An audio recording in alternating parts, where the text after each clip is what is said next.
So, when an artist connected to the world of K-pop drops a new song, it's normally a huge celebration, right? But what happens when that song sets off a massive online firestorm?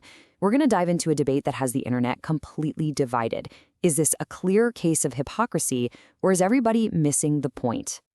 At the very heart of all this is a really simple but pretty powerful contradiction.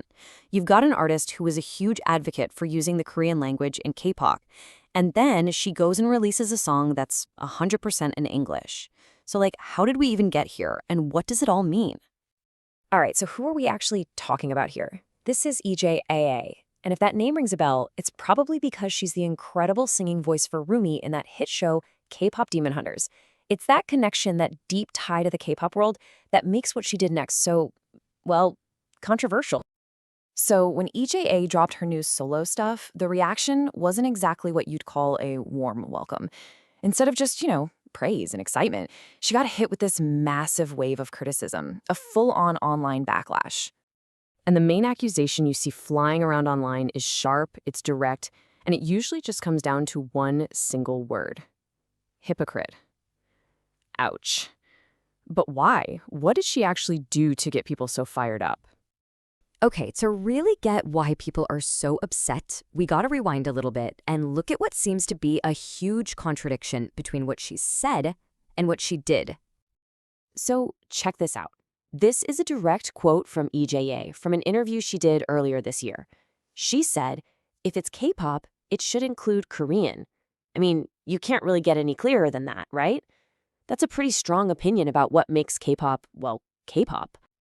All right, now fast forward to October 24th.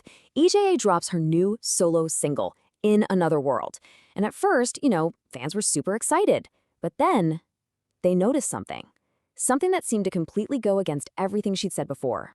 So, how much Korean is in this new song? Zero. Zilch. Nada. It's 100% in English.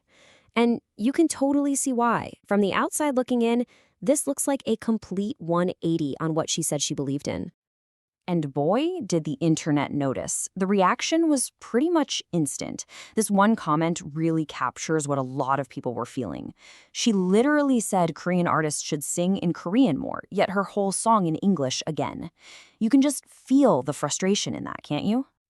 Okay, so it seems like an open and shut case, right? But hold on, because a whole other side to this story starts to emerge, and it all comes down to one really important word: context.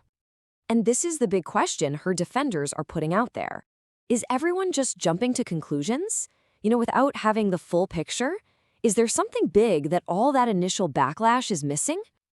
And this, right here, is the heart of the counterargument, summed up perfectly in another post online.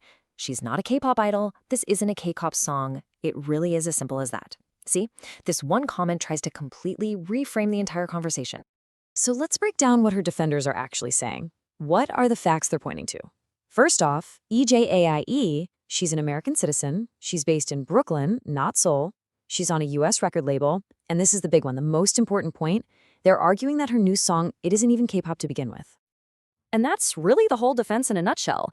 Their point is that her original quote, the one that started all this, that was specifically about K-pop songs.